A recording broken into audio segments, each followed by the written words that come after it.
Prime Minister Peter O'Neill and opposition leader Don Polye continued their heated debate in Parliament during question time today. The debate even became personal, with both leaders accusing each other of corrupt activities. This all began when opposition leader Don Polye asked the Prime Minister to explain if the current government has lost the confidence of the international financial markets. The question relates to the state's intention of selling treasury bonds on the international market. Jahebakia reports. So my questions, can the Prime Minister... The opposition leader opened question time this morning with questions to the Prime Minister relating to the state's intention of selling 2.8 billion kina worth of treasury bonds on the international market. Mr. Polye asked if international financiers were not confident in purchasing these bonds because the Prime Minister and key members involved in this deal had ongoing criminal charges against them. Could it be possible that all international bidders have lost trust in your government because of this reasons of integrity on yourself, with due respect, and with respect to other ministers of state and the secretary of departments who have been implicated criminally, and those criminal charges against to do with possessions of money?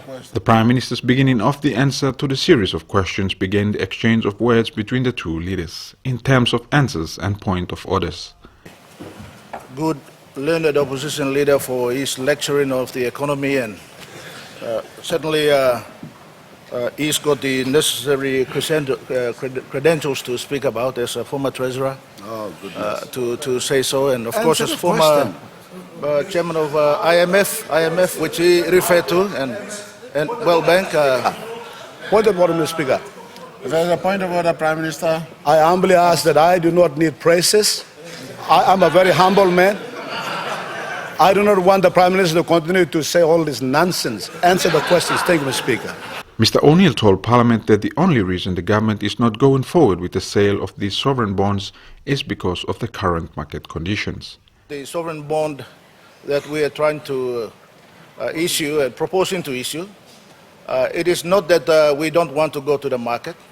We have delayed going to the market because of the current global market situation.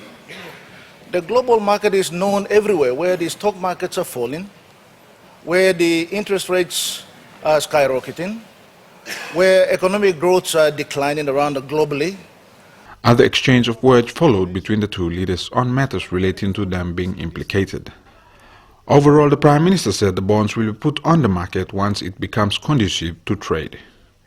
Jahebakia, NBC National News, Port Moresby.